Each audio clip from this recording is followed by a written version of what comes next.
దేవుని పరిశుద్ధ నామమునకు మహిమ కలుగునుగాక. ప్రియమైన దేవుని బిడ్డలారా, ఈ ప్రత్యేక సమయంలో పరిశుద్ధ గ్రంథము చదువుకొని ఈ దిన అంశాన్ని మనము ధ్యానం చేద్దాం. ఆదికాండము 11వ అధ్యాయము 1 నుండి 9 వచనాలు చదువుకుందాం. భూమి యందంతటా ఒక్క భాషయు ఒక్క పలుకును ఉండెను. వారు తూర్పున ప్రయాణమైపోవుచుండగా షీనారు దేశమందు ఒక మైదానము వారికి కనబడెను.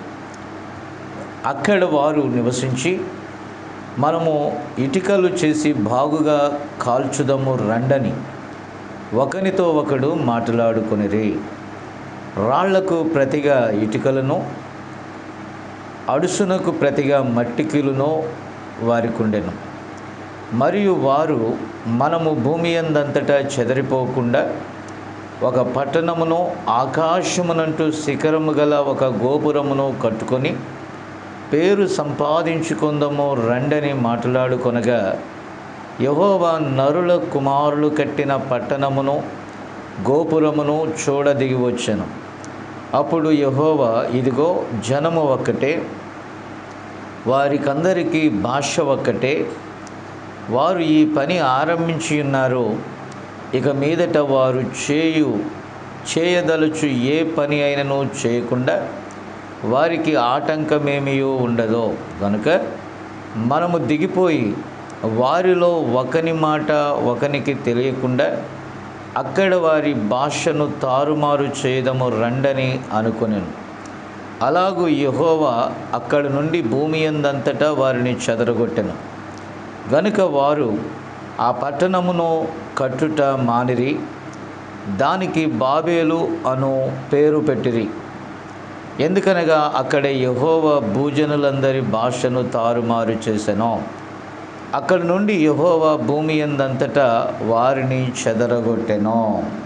అలాగే పిల్లరా, మత్తయి సువార్త 24వ అధ్యాయము 37వ వచనాన్ని కూడా చూద్దాం. మత్తయి సువార్త 24:37. నోవాహు దినములలో ఎలాగుండెనో మనుష్య కుమారుని రాకడయు అలాగే ఉండును.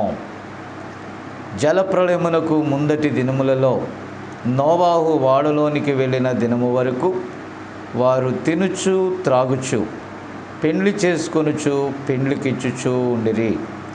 జలప్రళయము వచ్చి అందరినీ కొట్టుకొని వరకు ఎరుగక పోయిరి. అలాగుననే మనుష్య కుమారుని రాకడ ఉండును. చిన్న ప్రార్థన చేద్దాం. ప్రేమ కలిగిన మా తండ్రి, పరిశుద్ధుడైన దేవా, నీ పరిశుద్ధ నామానికి వందనాలు, స్తోత్రాలు నాయన. ఇదిగో ప్రభా, ఈ ప్రత్యేక సమయంలో చదవబడిన లేఖనమును బట్టి నీకు స్తోత్రాలు. ఈ లేఖనము మీది నాయన. ఇదిగో నీ పరిశుద్ధాత్మ ద్వారా మీరు మాకు నాయన ఈ యొక్క శ్రేష్టమైన నీ జీవవాక్యాన్ని అనుగ్రహించారు. ఆ వాక్యము జీవమై ఉన్నది, ఆ వాక్యము శక్తి అయి ఉన్నది. ప్రభా, ఈ యొక్క సమయంలో ప్రభా, ఈ వాక్యము నీ బిడల యొద్దకు మరలా తీసుకొని పోబడుచుండగా వారి హృదయాలలో నాయన నీ యొక్క పరిశుద్ధాత్మ ద్వారా ఒక గొప్ప క్రియ ప్రభా చేయుటకు సహాయం చేయండి. నీ దాసుడును ఈ కాలపు ప్రవక్తయు బోధించిన ఈ అంశాన్ని మరలా ఈ కాలంలో నీ ప్రజల మధ్య మరలా నేను నాయన దాన్ని ఇదిగో ప్రభా జ్ఞాపకం చేసుకొని బోధించడానికి మీరు మాకు ఇచ్చిన ఈ తరుణాన్ని బట్టి నీకు వందనాలు ప్రభా. ఈ యొక్క వర్తమానము వారి జీవితాల్లో ఒక గొప్ప కార్యము చేయనట్లుగా సహాయం చేయమని, కృప చూపమని యేసు నామమున అడుగుచున్నాము. ఆమేన్.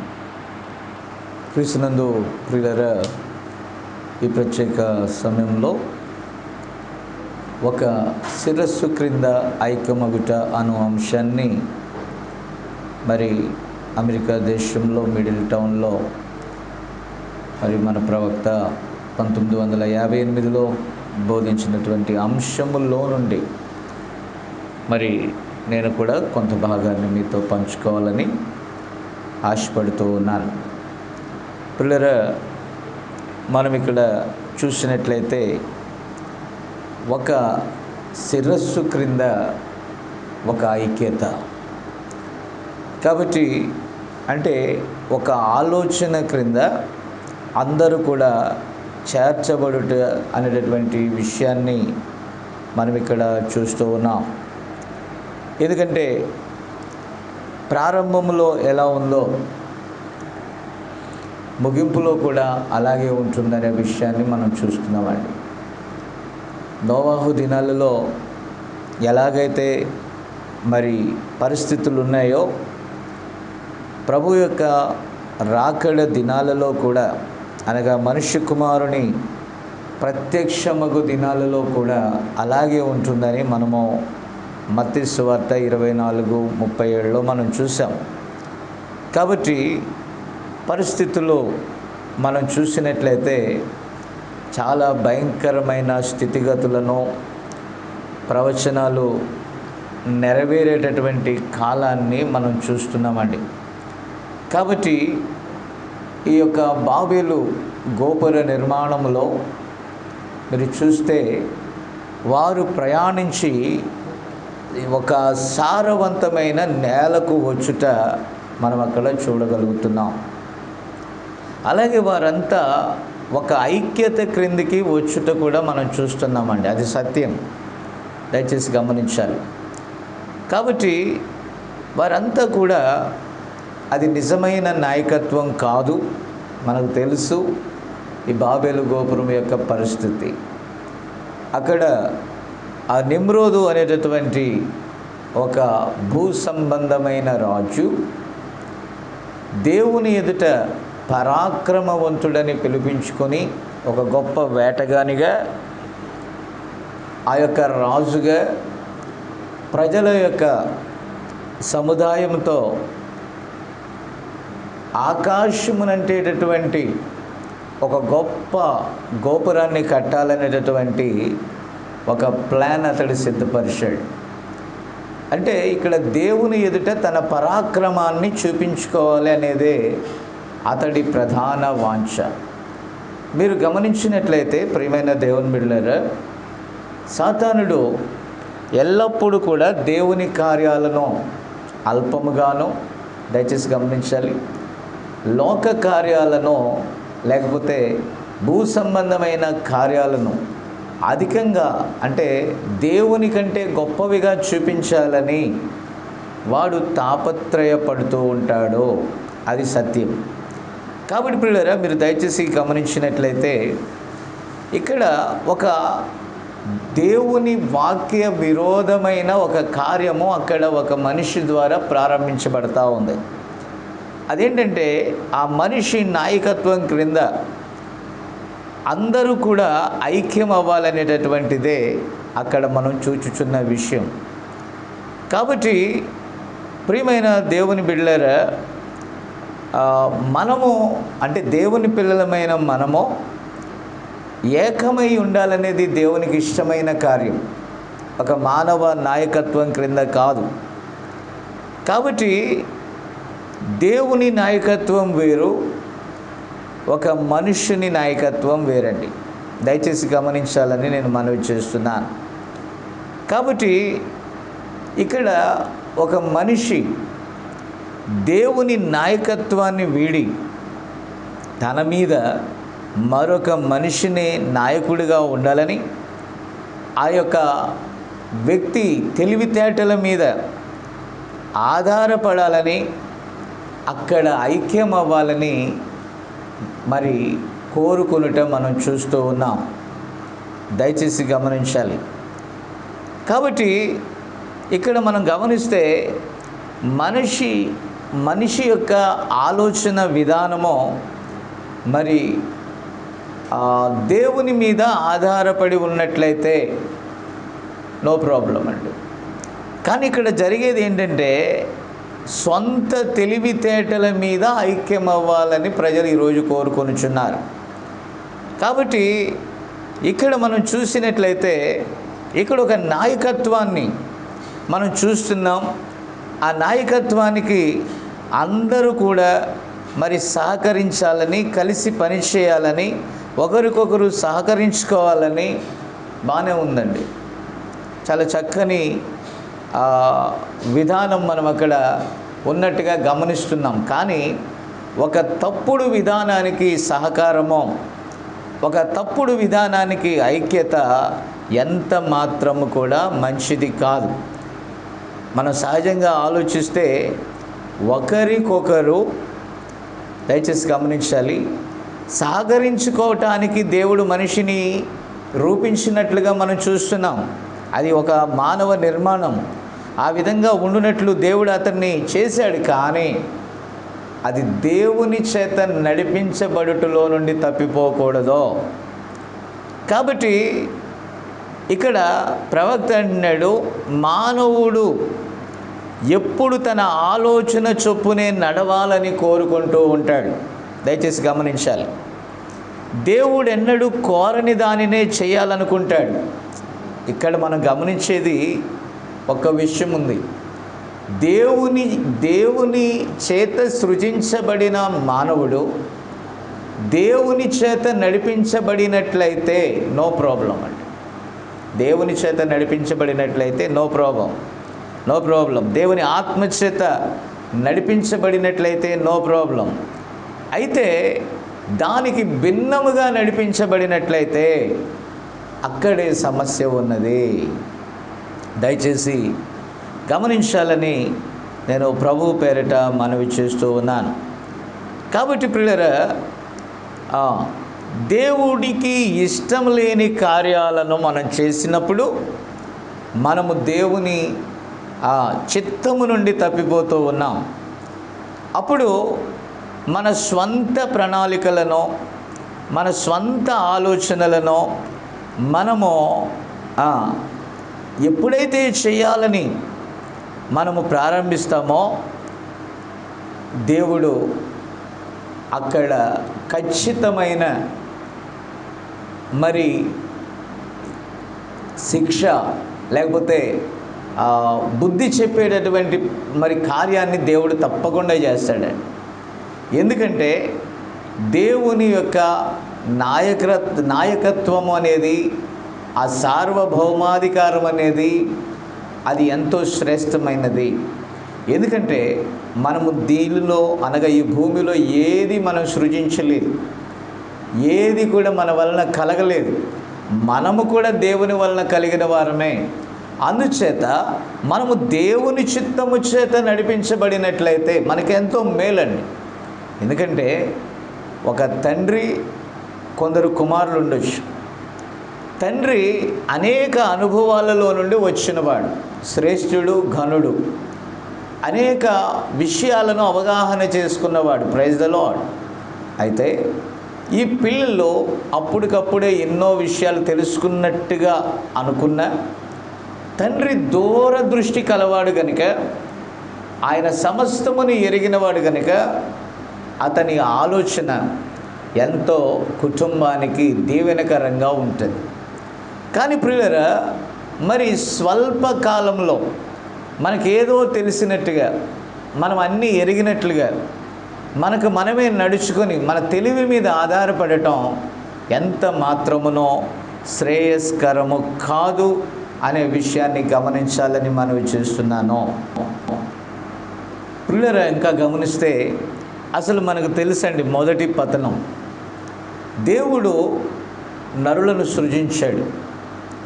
స్త్రీనిగాను పురుషునిగాను ఆయన సృజించాడు. కాబట్టి ఎప్పుడైతే దేవుని ఆలోచన చొప్పున అనగా దేవుని వాక్య ప్రకారము, దేవుని యొక్క మాట చొప్పున వారు నడుస్తూ ఉన్నారో, నా ప్రియమైన దేవుని బిడ్డలారా, వారిలోనికి మరణం రాలేదు, శాపం రాలేదు, నష్టం రాలేదు. అంత ఎంతో చక్కగా కొనసాగిపోతూ ఉన్నది. ఎప్పుడైతే ఆ చెట్టు లేకపోతే ఆ మంచి చెడ్డ తెలివినిచ్చేటటువంటి ఆ లోక విజ్ఞాన శాస్త్రము ఎడల వారు ఆకర్షించబడ్డారో గమనించారా?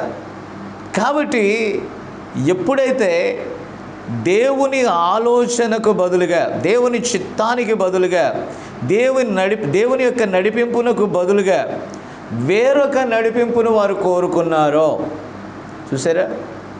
వెంటనే సృష్టికర్త నుండి తాను వేరైపోవటం ప్రారంభించారు. గమనించారా? ఎప్పుడైతే ఒక మానవుడు దేవుని యొక్క వాక్యానికి లేకపోతే దేవుని యొక్క సంపూర్ణ చిత్తానికి దూరమైపోతాడో ఆటోమేటిక్గా దేవుని యొక్క ప్రణాళికలో నుండి తప్పిపోతాడండి. దయచేసి గమనించాలని మనవి చేస్తూ ఉన్నాను. కాబట్టి ప్రియులారా, ఇప్పుడు చూడండి, మానవుని యొక్క తెలివితేటల ద్వారా మనం చూసినట్లయితే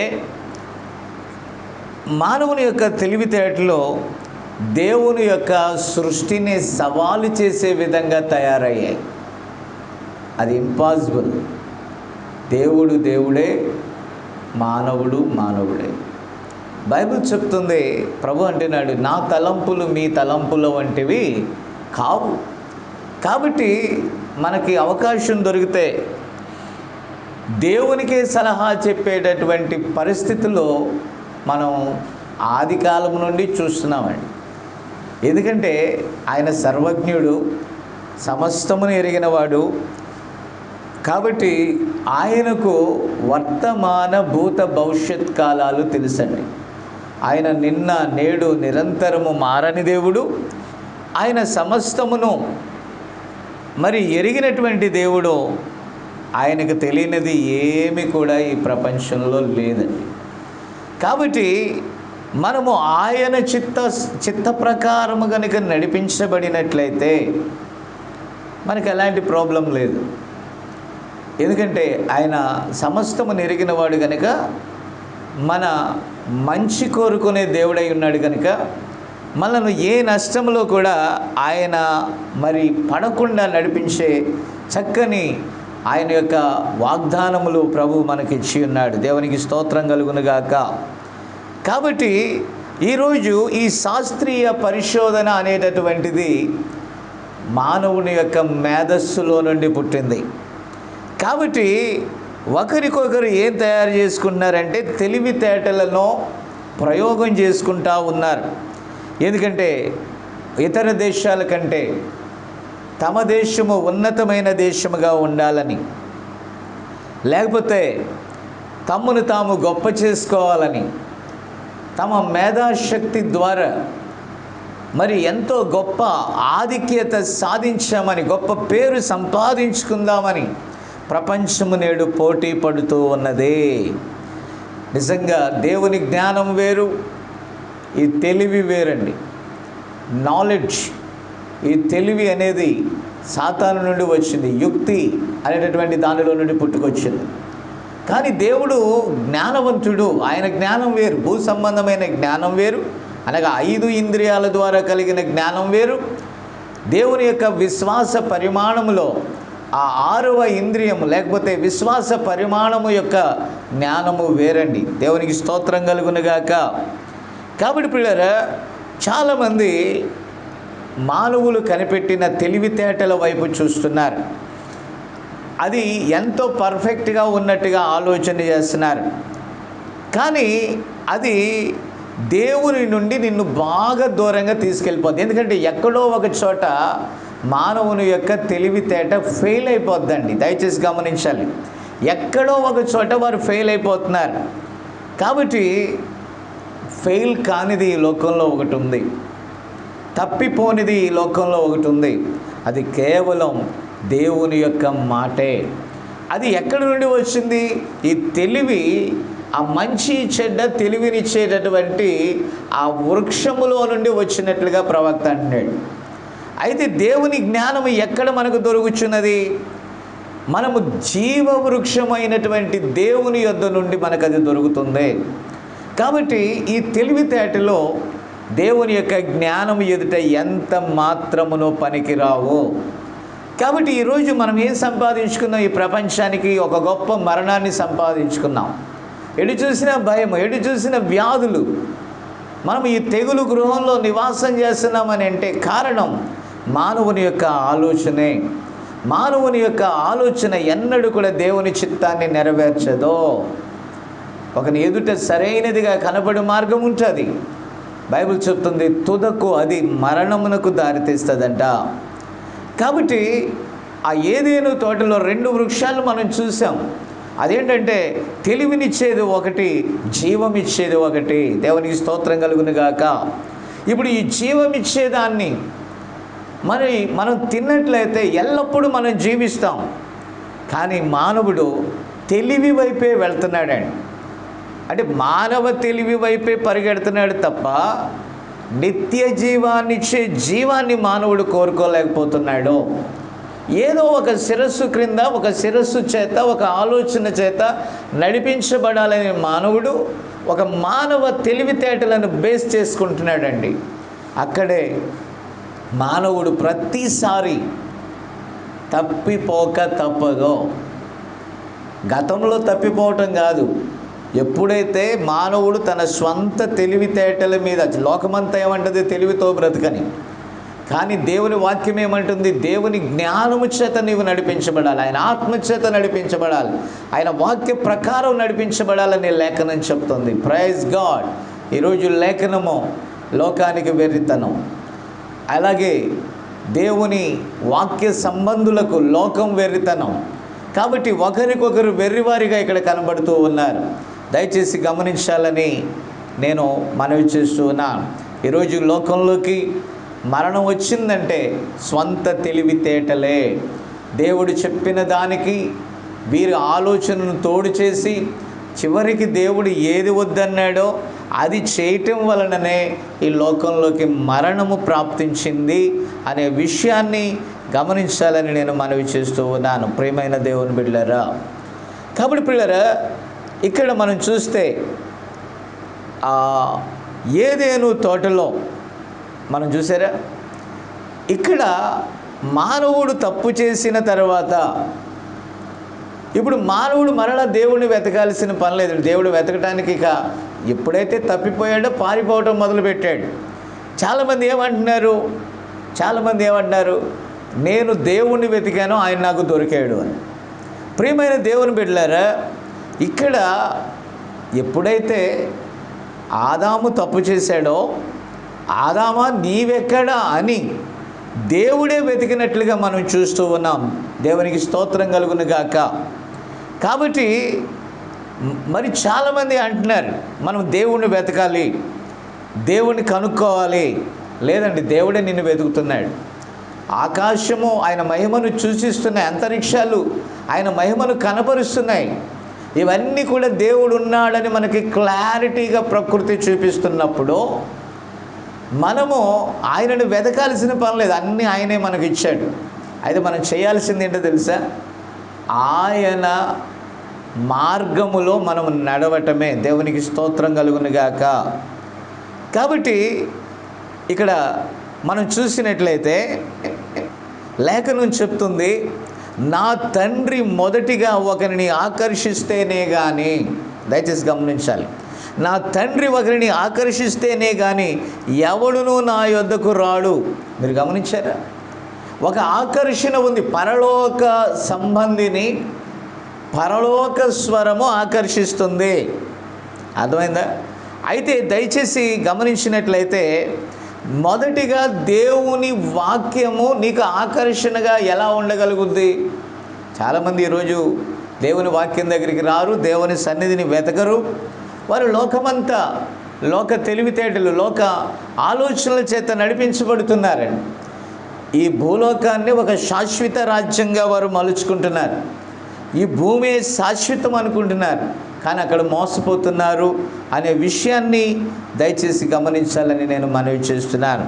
కాబట్టి దేవుడు గనుక ఆకర్షిస్తే వాడు దేవుని యొద్దకే వస్తాడు. దేవునికి స్తోత్రం కలుగును గాక. కాబట్టి మొదట దేవుని ఆకర్షణ ఉండాలి. దేవుని ఆకర్షణయే సత్యము. కాబట్టి మానవుడు మానవ తెలివితేటల ద్వారా ఆకర్షించబడుతున్నాడండి. ఈరోజు తెలివిని చెప్పేవాళ్ళు ఎక్కువైపోయారు. తెలివితేటలను వర్తకంగా మార్చుకున్న వారు కూడా చాలామంది అయిపోయారండి. కాబట్టి ఎవడైతే తెలివితో ప్రవర్తిస్తున్నాడో వాని నాయకత్వం క్రింద అనేకులు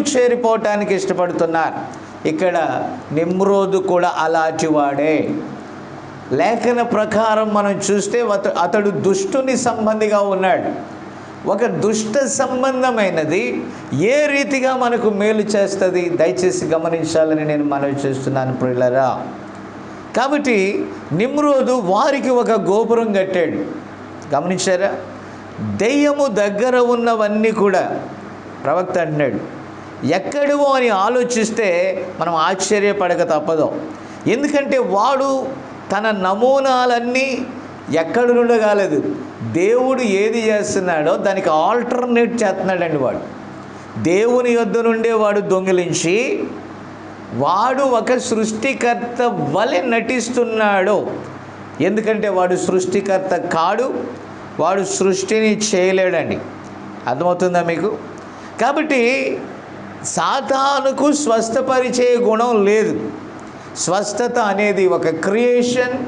పాడైపోయిన దానిని తిరిగి బాగు చేసేదే స్వస్థత. ప్రైజ్ ద లార్డ్, హల్లెలూయా. కాబట్టి పిల్లరా మీరు దయచేసి గమనించండి. అపవాది సృజించగలిగిన వాడైనట్లయితే, మీరు చూసారా, వాడే క్రియేటర్ అయితే ఇక వాడే సొంతంగా ఒక లోకాన్ని తనకంటూ ఒక జనాన్ని వాడే సృష్టించుకునేవాడు. మీరు దయచేసి గమనించాలి.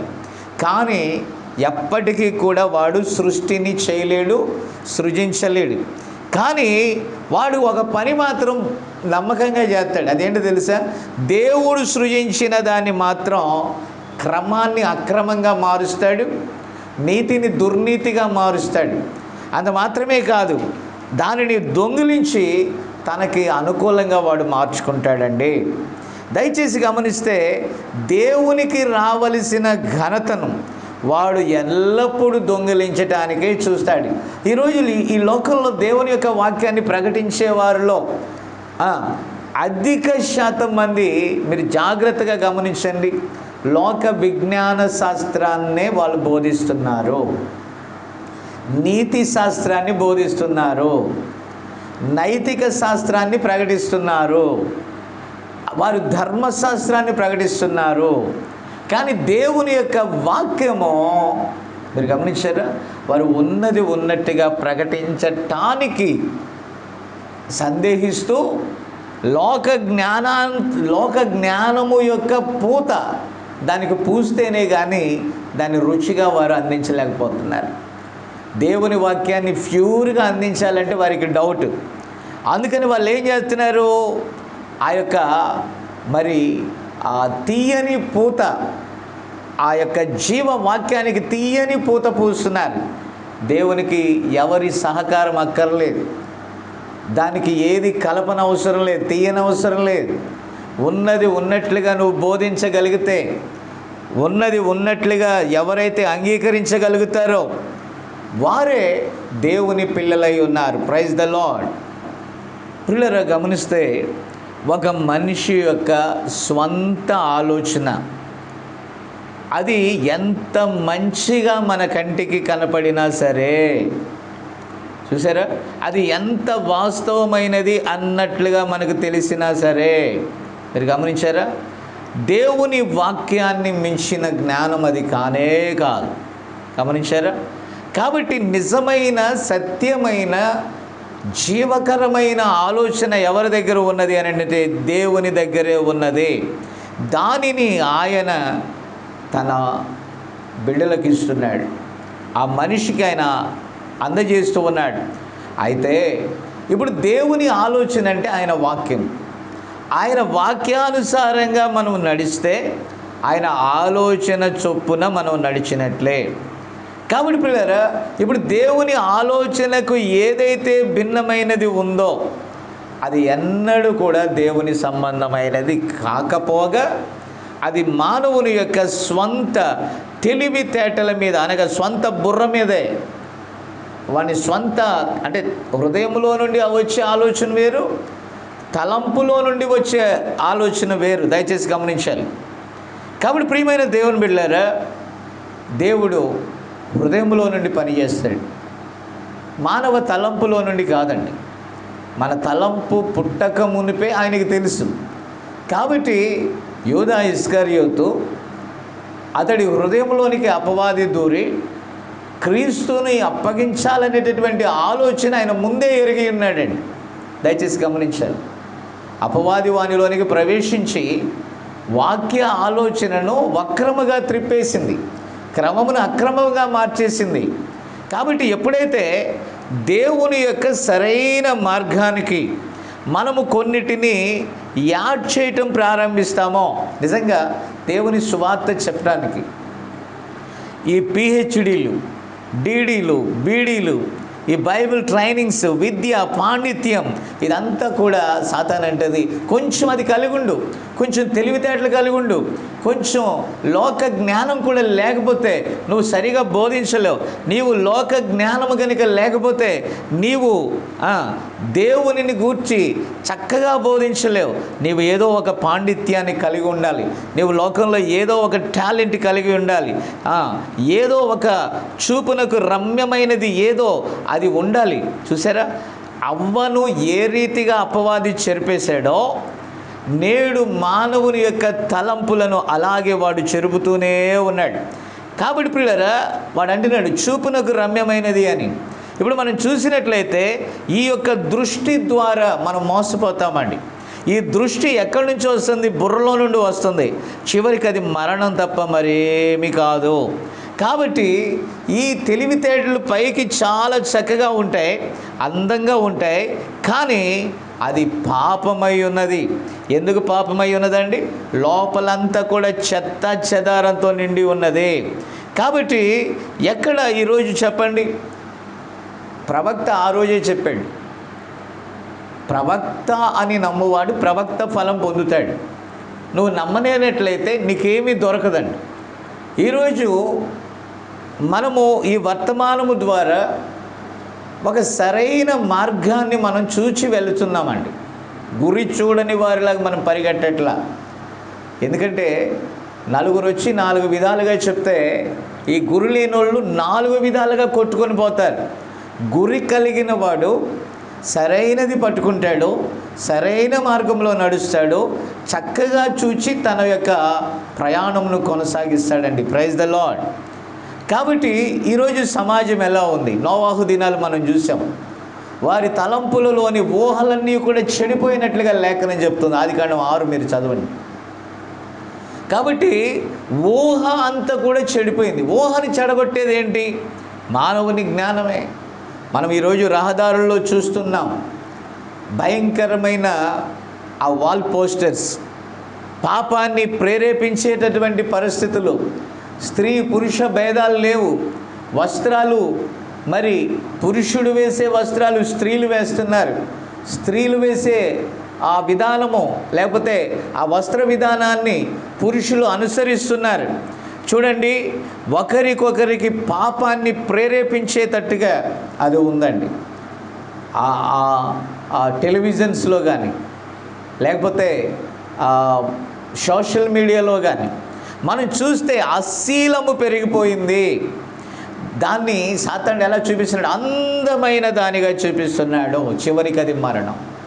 పాపం అందంగా ఉంటుంది, పాపం రుచికరంగా ఉంటుంది, పాపం ఎంతో మధురముగా అమృతంగా అనిపిస్తుంది. కానీ అందులో తీసేస్తే మిగిలేది మృతమే. దయచేసి గమనించాలని నేను ప్రభు పేరిట మనవి చేస్తూ ఉన్నాను. కాబట్టి ఈరోజు వస్త్రాలను సాతానుడు దొంగిలించాడు, శరీరమును బట్టబయలు చేస్తున్నాడు. దాన్ని చూపించి వాడు దాన్ని అందం అంటున్నాడు, సౌందర్యం అంటున్నాడు. దాన్ని పెంపారు చేసుకోవటానికి అనేకులు మోసపోతున్నారు. బైబిల్ చెప్తుంది అందము మోసకరము, సౌందర్యము వ్యర్థము. దయచేసి గమనించారా? కాబట్టి సాతానుగాడు దేవుని రాజ్యాన్నేమో అందవిహీనంగా చూపిస్తున్నాడు, మనకి మధురముగా లేకుండా ఉన్నట్టుగా మనకు చూపిస్తున్నాడు. అది ఒక పతనానికి మనల్ని పడవేయటానికి వాడు చేసేటటువంటి మోసం అండి. కాబట్టి అపవాది ఆరంభము నుండి దేవుని యొద్ద నుండి మనల్ని తొలగించాలని వాడు చూస్తున్నాడు. లోకాన్ని వాడు చాలా సౌందర్యంగా చూపిస్తున్నాడండి. లోకాన్ని ఎంతో అందమైనదిగా చూపిస్తున్నాడు, లోకాన్ని ఆకర్షణీయమైనదిగా చూపిస్తున్నాడు. చివరికి మనల్ని మరణంలో పడవేస్తున్నాడు. దయచేసి గమనించాలని మనవి చేస్తున్నాను. చాలామంది సాతాను అంటే 2 పెద్ద కొమ్ములు వేసుకొని భయంకరమైన భీతి గొలిపేవానిగా ఊహించుకుంటున్నారు. నో, వాడు పెద్ద మతనిష్ట గలవాడిగా ఉంటాడండి. చాలా భక్తిపరుడుగా కనబడతాడు. హంగు ఆర్భాటాలు ఉన్నవానిగా కనబడతాడు. చాలామందిని చర్చికి వాడు వాక్యంతో ఆకర్షించడండి. ఈరోజు సాతానుగాడి చర్చిల్లోనే ఉన్నాడు, గుర్తుపెట్టుకోండి. ఇక్కడ హంగు ఆర్భాటాలతో ప్రజలను ఆకర్షించాలనే ఎక్కువ ప్రయత్నిస్తున్నాడు తప్ప వాక్య ఆకర్షణ నేడు సంఘాల్లో లేదు. పాటలు, ఆర్గాన్స్, ఆ మ్యూజిక్ సిస్టమ్, ఆ యొక్క డిజిటల్ లైట్స్, ఈ హంగులు ఎక్కువగా ఉన్నాయి.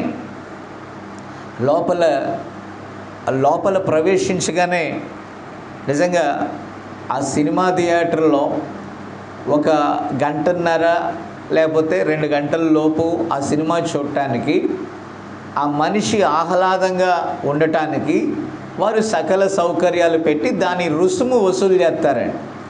కాబట్టి ఎయిర్ కండిషన్స్ పెడతారు, చక్కని కుషన్స్ సీట్స్ పెడతారు, చక్కగా రిలాక్స్ అవటానికి ఆ పుష్ బ్యాక్ చక్కగా ఉండటానికి అన్నీ పెట్టుకుంటారు.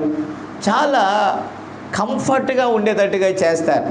ఆ 2 గంటలు అది అయిపోయేంత వరకు ఒక రిలాక్స్గా ఫీల్ అవుతూ దాన్ని చూస్తూ ఉంటాడు. మీరు గమనించారా? ఈరోజు చర్చీలు దానికి ఏమీ తీసిపోవండి. అక్కడికి వెళ్ళి కొద్ది సమయం గడపటానికి ఒక వినోద కేంద్రాలుగా ఉన్నాయి తప్ప వాక్యముతో హెచ్చరించి, గద్దించి, బుద్ధి చెప్పి పరలోక రాజ్య వారసులుగా చేసేదిగా లేదు. ఈరోజు తీయని మాటలకు చాలామంది పడిపోతున్నారు. వాళ్ళు ఏమంటున్నారు? యథార్థమైన సేవకుల్ని, యథార్థమైన ప్రవక్తలను వారు ఆనాటి పరిసయ్యులు, శాస్త్రుల వలె చాలా భయంకరంగా మాట్లాడుతున్నారు. మాట్లాడటానికి వారు వెరవట్లేదండి. ఖచ్చితంగా వారు సాతాను విత్తనములో నుండి వచ్చిన వారే, ఆ పరిసయ్యుల విత్తనములో నుండి వచ్చిన వారే. అంటే మీరు ఒకసారి గమనించారా? వారిని గూర్చి ఆనాటి ప్రవక్త లేకపోతే బాప్తిస్మం ఇచ్చి యోహాను ఏమన్నాడు? సర్ప సంతానమా అన్నాడు, చెరుపు చేయు పిల్లలారా అన్నాడు, మీకు శ్రమ అన్నాడు. నిజమే, ఈ యొక్క పరిచర్యను మోషే ద్వారా దేవుడు ఇశ్రాయేలుకి ఇచ్చాడు. ఎప్పుడైతే వారు సత్యము నుండి తొలగిపోయారో వారు సర్పములుగా మారిపోయారు. ఏది నీతిగా ఉందో దాన్ని మార్చివేయటమే సాతాను యొక్క పని. దయచేసి గమనించారు. దేవుని చేతనే ప్రారంభమైన పనిని దేవునికి అవమానం తెచ్చేదానిగా అపవాది అనేకులను అందులోనికి పంపించి నాశనం చేస్తున్నాడు. సాతాను పని ఏంటో తెలుసా? కలిపి చెరిపేదండి. కాబట్టి ఈరోజు గొప్ప హంగు ఆర్భాటాలు, ఎంతో గొప్ప సంగీత పారవశ్యత్వంలో మనుషులను ముంచి ఎత్తుతూ ఉన్నారు. ఏదేదో పాటలండి, ఏమీ అర్థం కావు. అయితే ఆ చక్కని వస్త్రధారణ, అందమైన స్త్రీలు చూసారా, ఆ యవన పిల్లలు, యవన పురుషులు ఆ ప్రేయర్ టీమ్స్లో లేకపోతే ఆ సాంగ్స్ లీడర్ నడిపిస్తున్నప్పుడు వాళ్ళందరూ కూడా 100 మంది నిలబడి ఏదో చేస్తూ ఉండుట అనేకులకు ఆకర్షణగా ఉన్నది. మీరు గమనించారా?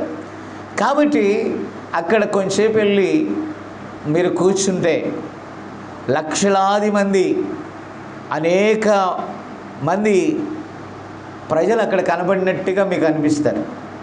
నిజమే, వారు ఒక ఆకర్షణ, ఒక వరబడిలో పడిపోయారు. కానీ అక్కడ వాళ్ళు చెప్పేదేంటి? కొన్ని రాజకీయ సందర్భమైన మాటలు మాట్లాడతారు, ప్రస్తుతం లోకంలో జరిగే వాటిని గురించి మాట్లాడతారు. బైబుల్ వండర్స్ అని ఏదేదో ఆనాడు జరిగిపోయిన వండర్స్ని ఈరోజు విజ్ఞాన శాస్త్రంతో పోల్చి వీటిని మాత్రమే చెప్తారు. అయ్యో, ఎందుకండి సమయం వృధా? సత్యవాక్యం ఉంది, జీవవాక్యం ఉంది, ఎంతో శ్రేష్టమైన వర్తమానం ఉంది. చెప్పితే తరిగేది కాదు ఇది. ఎంత చెప్పినా కూడా ఇంకా మిగిలేటటువంటి ఒక గొప్ప జీవన, ఒక పరిశుద్ధాత్మ నడిపింపు ఉందండి. నిజమైన జీవన విధానం ఉంది, అది పరలోక సంబంధమైన జీవన విధానం. ఇప్పుడు పరలోక సంబంధమైన జీవన విధానాన్ని ఈనాడు సైన్స్ అండ్ టెక్నాలజీతో ముడివేసి పరిశుద్ధాత్మను ఒక శక్తిగల కార్యముగా పక్కన పెట్టి మానవ తెలివే అధిక శక్తివంతమైనదిగా చూపించటానికి వారు ఏం చేస్తున్నారు? రూపకల్పన చేస్తూ ఉన్నారు. కాబట్టి వీరు గొప్పగా చెప్తున్నారు, వాళ్ళ బ్రాండ్స్ ఉన్నాయి. చాలామంది సేవకుల్ని మాస్ లీడర్గా చెప్పుకుంటున్నారు. మా సేవకులనంటే, మా గ్రూప్ వాళ్ళనంటే మేము ఊరుకోం, మీ గ్రూప్ వాళ్ళనంటే మేము ఊరుకోం. ఇలాగ ఒకరికొకరు గ్రూపులు పెట్టుకొని ప్రతి విమర్శ చేసుకుంటున్నారండి. ఇప్పుడు ఇక్కడ ఆరాధించబడేది ఎవరు? ఆరాధించబడేది మానవ తెలివితేటే. ఎవడు షార్ప్గా లేకపోతే కొంచెం యుక్తిగా మాట్లాడతాడో వాణ్ణి వెంటనే లీడర్ చేసేసుకుంటున్నారండి. అక్కడ వారు ఏది ఉపయోగిస్తున్నారు? నిజంగా వాక్య జ్ఞానమైన దైవశక్తి అయినా? బైబిల్ ఏమని చెప్తుంది? పైకి భక్తి గల వారి వలె ఉండి దాని శక్తిని ఆశ్రయించని వారు. దయచేసి గమనించారా? దేవుని యొద్ద నుండి కొంచెం కూడా ఏం పొందుకోలేరు వాళ్ళు. దేవుని శక్తిని ఉపయోగపరచలేరు కాబట్టి, లేదంటే ఉపయోగించుకోలేరు కాబట్టే వారి యుక్తిని, తెలివితేటల్ని, వారి జ్ఞానాన్ని వాడుతూ ఉన్నారు. దయచేసి గమనించాలి. ఏదైనా సమస్య వస్తే దేవుని యొద్ద నుండి వారు ఏమి పొందుకోలేరు ప్రియులారా. వారే పొందుకోలేరు, వారి వర్తమానం విన్నవారు అంతకంటే పొందుకోలేరు. కాబట్టి అక్కడ మీకు ఒకటి కనబడుతుంది. ఏం కనబడుతుంది? ఒక తీయని మాటలు కనబడతాయి, ఒక ప్రెస్టేజ్. ఈరోజు ఏది పెద్ద చర్చి అయితే సమాజంలో, సొసైటీలో, దాని సభ్యులమని చెప్పుకొనటానికి ప్రజలు ఆనందిస్తూ అక్కడికి వెళ్తున్నారండి. మేము పలానా చర్చి సభ్యులమో, మా పాస్టర్ గారు పలాని వారు, ఆయన పలానా సెలబ్రిటీ, లేకపోతే ఒక గొప్ప ప్రొఫెషన్, లేకపోతే ఒక గొప్ప స్థానంలో ఉన్నవారని చెప్పుకోవటానికి చూసారా అక్కడికి పరుగులు పెడతా ఉన్నారు. వీరేం చేస్తున్నారు? వారి యొక్క ఆస్తులకు ఇన్కమ్ ట్యాక్స్ పడకుండా రాజకీయ నాయకులతో కుమ్మక్కై, పార్టీలతో కుమ్మక్కై, వారితో ఏకమై వారి యొక్క ప్రాపర్టీని కాపాడుకునే ప్రయత్నాల్లో వాళ్ళు ఉంటే ప్రజలు ఏదో జరుగుతున్నట్టుగా పరుగులు తీస్తున్నారు. అది దైవిక సంబంధమైన కార్యమా, ఒక లోక సంబంధమైన కార్యమా అర్థం చేసుకోవటానికి ఆలోచనే లేదండి. గొప్పగా చెప్తున్నారు, మేము పలానా చర్చి, పలానా బాప్టిస్ట్, పలానా పెంతెకోస్తు అనేది ఒక అనుభవం. పెంతెకోస్తు అనేది సంఘ శాఖ కాదండి. కానీ ప్రతి అనుభవాన్ని వాళ్ళు ఏం చేశారు? శాఖలుగా మార్చేశారు. అదే మానవ తెలివితేట. ఒక గోపురం కట్టాలని ప్రయత్నం చేస్తున్నారు, అందరూ ఏకమవ్వాలని ప్రయత్నం చేస్తున్నారు. కానీ వాక్యం భిన్నంగా ఉందండి. వాక్యానికి తెలివికి ఎలాంటి సత్సంబంధం లేదు. లోక తెలివి సాతాను నుండి వచ్చింది, దైవ సంబంధమైనది పరలోక సంబంధమైనది. అది పైనుండి వచ్చిన జ్ఞానం. దేవునికి స్తోత్రం, హల్లెలూయా. దయచేసి గమనించాలి, ఒక మనిషి యొక్క తలలో లేక బుర్రలో అపవాదే వర్క్ చేస్తాడు. కాబట్టి వీళ్ళు ఏమంటారు? మాది గొప్ప, మాది చాలా ప్రముఖమైనది, చాలా గొప్పది, అనేకులు మా యొద్ద ధనికులు ఉన్నారు, చాలామంది అఫీషియల్స్ మా సంఘానికి వస్తారు, మా సంఘానికి ఫలానా వారు గొప్పగా చెప్పుకున్నారు. మరి బేదలు అక్కడ నిందించబడుతున్నారు, హీనపరచబడుతున్నారు. కొన్ని చర్చెస్కి వాళ్ళు వెళ్ళలేరు, ఈ సేవకులకు వారు అక్కర్లేదు. మళ్ళా వాళ్ళ ఫోటోలు తీయించుకోవడానికి, వీడియోలు తీసుకొని సోషల్ మీడియాలో పెట్టడానికి, ప్రజల చేత మంచివారు అనిపించుకోవడానికి, బీదలకు ఏదో చేస్తున్నట్టుగా బిల్డప్ ఇస్తూ ఉన్నారు. దానివైపు ప్రజలు కుప్పలుగా వెళ్ళిపోతున్నారు. God bless you. మనం ఏం చేయలేమండి.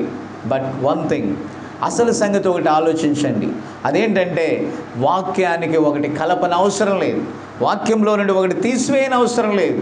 ఈ కాలపు ప్రవక్త వచ్చి చాలామంది అంటున్నారు తను తాను దేవునిగా చేసుకున్నాడు, గొప్పవానిగా చేసుకున్నాడు, గొప్ప గొప్ప ఖ్యాతి తనకు మరి ఆపాదించుకున్నాడని. ఆయన ఎక్కడ కూడా ఆపాదించుకోలేదని. మీరు చదవకుండా అందని ద్రాక్ష పుల్లన అంటే ఎలాగండి? ఎవడో పుల్లయ్య వచ్చి అది మంచిది కాదంటే దానివైపు మీరు చూడటం కంటే లేఖనాలను చూడండి, ఆ వాక్యాన్ని పరిశోధించండి, పరిశీలించండి, పరిశుద్ధాత్మ సహాయాన్ని తీసుకోండి. అప్పుడు ఆ నిజ ప్రవక్తలు ఏది చెప్పారో క్లియర్గా అర్థమవుతుంది. ఒక తప్పుడు ప్రవక్త ఒక నిజ ప్రవక్తని ఏమంటాడు? ఖచ్చితంగా అబద్ధికుడు అంటాడండి. ఒక నిజ సేవకుని ఒక అబద్ధ సేవకుడు ఏమంటాడు? అబద్ధికుడు అంటాడు. నిజ సేవకుడు ఎవరి జోలికి వెళ్ళడాడు. అతడు తన పనేదో తాను చేసుకుంటూ వెళ్తాడు, తాను ప్రకటించమన్నది ప్రకటిస్తూనే ఉంటాడు. ఇక్కడ నోవాహు వెళ్ళి వారితో యుద్ధం చేయలే. నోవాహు తన వర్తమానాన్ని కంప్లీట్ చేస్తున్నాడు, అక్కడ తన వర్క్ డన్ చేస్తున్నాడు. అక్కడ దేవునికి స్తోత్రం. దేవుడు ఏది చెప్పమన్నాడో అది చెప్తున్నాడు. అందుచేత ఆ తరము వారి మీద నేరస్థాపన చేయటానికి అతడు హక్కును పొంది ఉన్నాడు. దేవునికి స్తోత్రం కలుగునుగాక. కాబట్టి ఈరోజు మానవ తెలివితేటల ద్వారా కల్పించబడిన వాటితో మనము మమేకమై ఆ విధంగా ఈ విధంగా మేము దీనికి చెందిన వారమని మీరు అన్నట్లయితే ఆత్మీయంగా చనిపోయిన దానితో సమానమండి. దయచేసి గమనించాలని నేను ప్రభు పేరట మనవి చేస్తూ ఉన్నాను. ప్రియులారా, మానవుడు తన హృదయంలో ఉన్నదాన్ని బట్టి ఆలోచిస్తే దేవుడు చెప్పినది సరైనది అని కనుగొంటాడండి. ప్రతి కాలంలో దేవుడే నిజమని రుజువు చేయబడుతుంది. ఎవరి రుజువు? ఆకాశంను మనం చూస్తే, ప్రకృతిలో సమస్తమును మనం చూస్తే, కలుగజేసిన వాణిని తప్పక మనం జ్ఞాపకం చేసుకోగలుగుతామట. ఎందుకంటే దేవుడు దేవుడే. హల్లెలూయా. కాబట్టి మానవుడు చేసే పొరపాటు ఏంటంటే అతడు తన శిరస్సులో నుండి వచ్చే ఆలోచనలు నమ్ముకుంటాడు, బాగా నమ్ముకుంటాడు ఈ ఆలోచనలు. కానీ అపవాది అతని మనస్సు ద్వారా ఆలోచించి, కంటి ద్వారా చూపించి, నీ మనస్సులో వచ్చిన ఆలోచన కరెక్టే, నీ 5 ఇంద్రియాల ద్వారా నువ్వు నమ్మింది కరెక్టే అని అంటాడండి. మీరు దయచేసి గమనించారా? కాబట్టి అది చూపునకు రమ్యమైన దానిగా మార్చేసింది. మీరు దయచేసి గమనించాలి. ఏ విధము చేతనైననో అది వాక్యము నుండి మనల్ని బయటికి ఈడ్చుకొని రావాలని ప్రయత్నం చేస్తుంది. కానీ దేవుడు ఎల్లప్పుడూ అలా చేయడండి. దేవుడు ఖచ్చితంగా ఒక మానవుని యొక్క హృదయాన్నే దేవుడు కోరుకుంటూ ఉన్నాడు.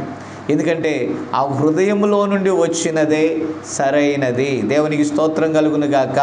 ఎందుకంటే ఆ హృదయంలో నీవు వాక్యాన్ని నమ్మితే ఆ విశ్వాసము లేక ఆ నమ్మకము నీ హృదయంలో పుడుతుంది. కాబట్టి మన కంటికి కనిపించేవి కాదు అసలు. అందుకనే బైబిల్ చెప్తుంది, ఆయన చేసే కార్యాలు నీ బాహ్య కంటికి కనిపించవు, నీ బాహ్య చెవులకు వినిపించవు, నీ బాహ్య హృదయానికి అది గోచరం కాదు. కానీ వాక్యం అక్కడ నిలిచే ఉంటుంది. ఆయన చెప్పాడు అని అంటే 100% అది జరిగి తీరుతుంది. కానీ ఈరోజు ఏమైపోయిందండి? మానవుని యొక్క తెలివితేటలు దేవుని వాక్యాన్ని నమ్మకుండా చేస్తున్నాయి.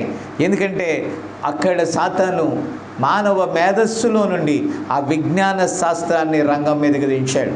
ఆ విజ్ఞాన శాస్త్రముతో రుజువు చేస్తేనే కానీ నమ్మలేము అనేటటువంటి దీన స్థితికి ఈరోజు విశ్వాసిని ఈ లోకము పడగొట్టి వేసింది. కాబట్టి ప్రియులారా, ఇక్కడ మనం గమనిస్తే మన శిరస్సు యొక్క తెలివితేటల నుండి మనము వైదొలగి, అర్థమైందా? గమనిస్తే దేవుడు స్వేచ్ఛగా తన సంఘములో పనిచేసే హృదయ సంబంధమైన భక్తి వైపుకు మనము తిరగాలి. ఆమేన్.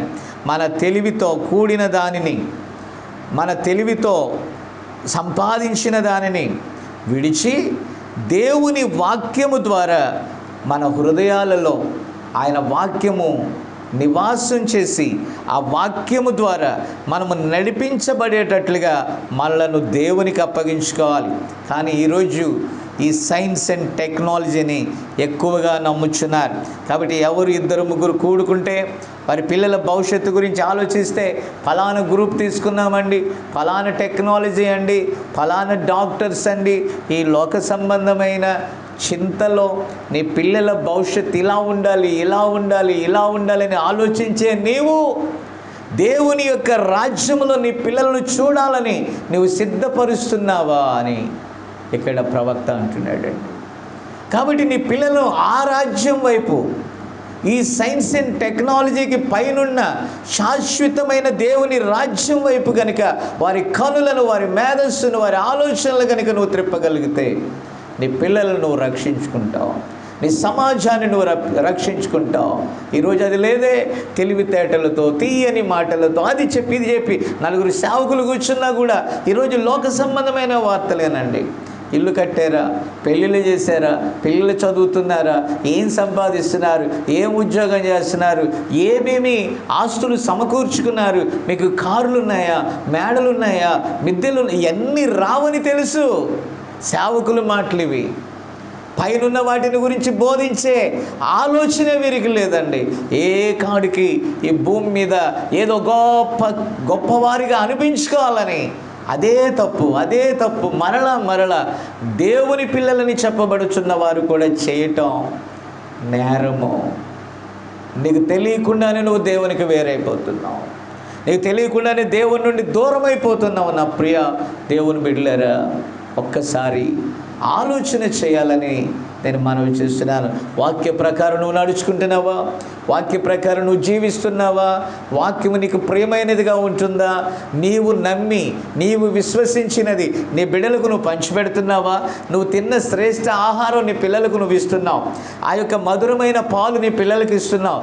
కానీ దేవుని వాక్యం అనే పాలు నువ్వు త్రాగక నువ్వు విషయాన్ని తీసుకొని మళ్ళా తిరిగి ఆ విషయాన్ని పిల్లలకి ఇవ్వటం రాంగ్.